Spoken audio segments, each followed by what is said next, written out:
Welcome to Fika's Focus. Voices leading change. Welcome back to Fill the Gap. We are here with Lauren. How are you? I'm good, thank you. How are you? Good. We are talking about parent aspirations, or Whānau Aspirations. Sorry, I should say Whānau Aspirations. So, Lauren, do you want to just give us a quick insight into what exactly Whānau Aspirations means? Yeah, so basically it's what they want for their child.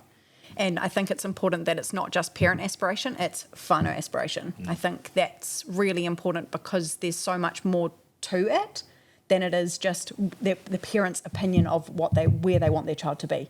I think it needs to go back into history to figure out what it is and what type of learner and what type of child and what type of member of society they want to be putting into the world. Actually, as a side note, it reminds me of Moana.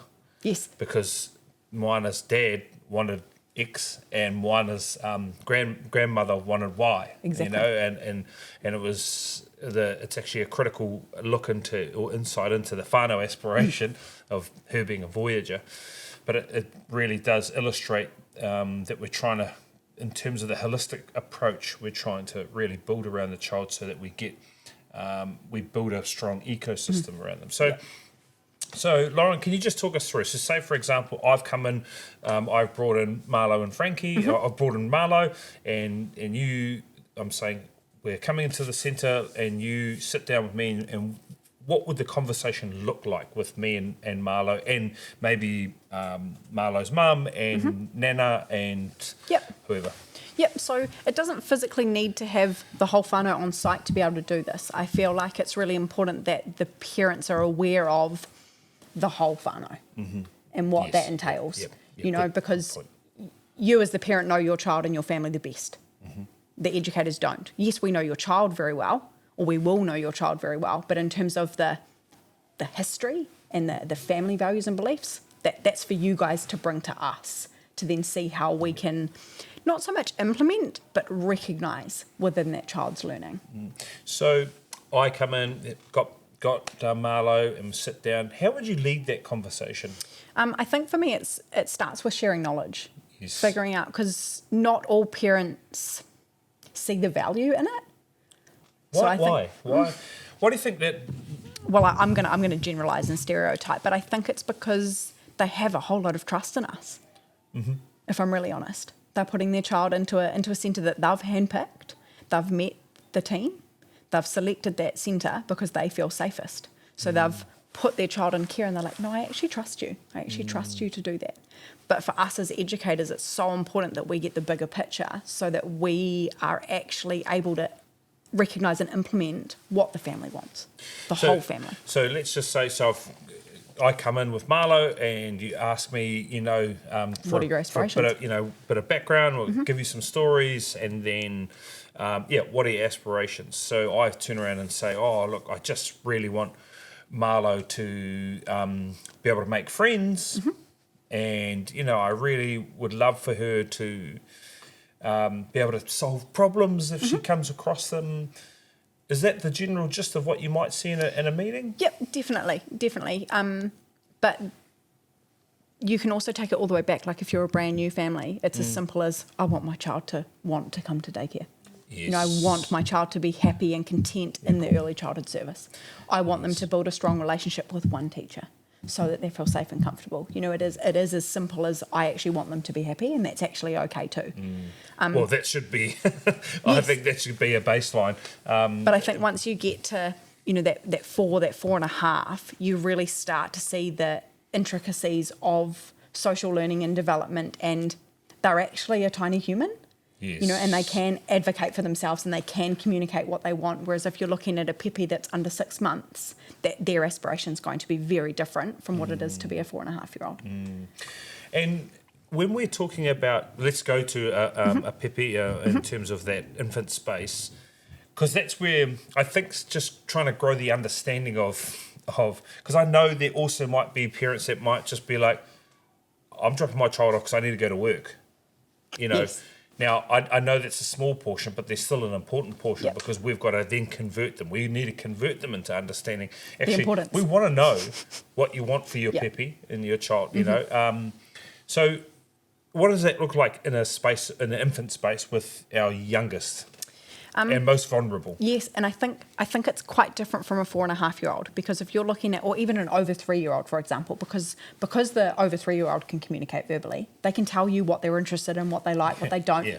You know, if they want cars, they Yes. they will tell you yes, cars. if they're having a issue with a friend, they Yes. can verbalise that, Yeah, right? yeah. So I think it's quite different, and typically in my experience, I'm generalising, but in my experience, the journey lasts longer.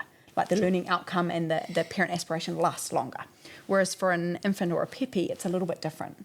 You know, the parent wants to be respected. The parent wants to build that relationship with the teacher so they feel safe handing their little baby over, making sure that their routines and the parent's values and the parent routine and the needs and wants of their child are heard. I think that's one of the most important ones. In that sense, we've got to make that clear. Like, we are working with you as the parent. It is not what people might deem traditional educational settings where it's like, cool, take the child and then I'm just going to do whatever I want. And, you know, we really want to reinforce anything that's going on at home that supports the holistic well-being of the child, right? Yep, absolutely. So when I come into a parent aspirational meeting, done my meeting for about Marlow, set some goals. As a parent, when should I be bringing this up? Like, do I come in on Tuesday and be like, hey, you know, my child's not solving problems. I'm dealing with a different person at home. Like, what's your expectation? Who leads that space? What do you think? I think, again, it's different for every space. I think for future focus, it's a daily check-in. You know, like we're lucky to be able to do that. Yes, absolutely. And we have such good relationships with not just our parents, but all of our whānau. You know, so it's checking in around that, but also the educator is, I say, the expert in the curriculum, not the expert in the child, the expert in the curriculum. Yes. Coming to the parent and saying, hey, actually, you know, we've noticed this. This is where little Ray is at. You know, how are you feeling about this? It's almost like a check-in, and they're like, well, no, we're still really struggling at home with the problem solving. Oh, okay. Then it becomes a partnership in terms of sharing knowledge around where that child's at. Where we're seeing success. Yes. You know, and how you could apply that. But also sharing the knowledge with the child. You know, you're seeing that involving them in it. that they're sharing and they're problem solving within the early childhood space, but they're not at home because they've got a 6-month-old baby, and sharing a toy with a 6-month-old baby is quite different from sharing with a 4.5-year-old. And a 9-year-old sibling. Exactly. Where the power imbalance is there. Yes, so it's quite different. So it's using the knowledge that we've gained from the parents saying, hey, actually, we're still struggling with this at home, but they're really achieving here. So that's telling us that the child actually has the skill, but they're not able to replicate it and reapply those skills in a different scenario. Yeah, okay. So then we've got to then scaffold that learning to be able to apply that in a different setting. Just go quickly to Bronfenbrenner. What was his research showing? So basically the way that works is it's an ecosystem, and the easiest way to describe it is the child's right in the middle, right? And then you've got 4 systems, I think, correct me if I'm wrong, it could be 4, that go from that child. So the child's right in the middle, and then the family and the early childhood services in that immediate immediate circle. And then following on from that, it just goes wider and wider and wider and wider to the larger society, like the whole world is kind of the outside, because that also has an impact on the child. It's just less. Yes. And I know for many whānau, like, they might think, oh, that's a strange way of thinking about it. But in saying that, when we look at some the great minds of this world, you know, the Steve Jobs, Elon Musk, all those people, they did start in the centre, and the people around them, you know, were able to facilitate what that scenario was. And actually, in either right or wrong ways, schools and education systems influence them into making those choices and decisions. So, and it's just such an important integral piece that what we're trying to say here is that in order to support your child academically and socially, you know, in a holistic, emotionally, mentally, emotional, you know, all that kaupapa there, you've got to be involved. Yeah. That's what we're saying. That's the long story short is you've got to be involved. You cannot just, I'm at daycare and just good luck. You know, like, you can't be like that way. You can't do that. And actually, when you go to school and you can't be that way. No. That's the reality is you just can't do that. You've got to be involved and you've got to find ways to continue to share your aspirations. So I think it's just such a critical part. But the beauty of ECE is that parents generally, well, they always do. They always bring their children in. At primary, always got that opportunity to have that conversation. Yep. And sometimes, you know what, like if you look up and it's real busy and you're like, oh, I'd love to talk to a teacher right now, but it's really busy. I reckon just pop out, go and see the centre leader and say, hey, I went in, it was a bit busy.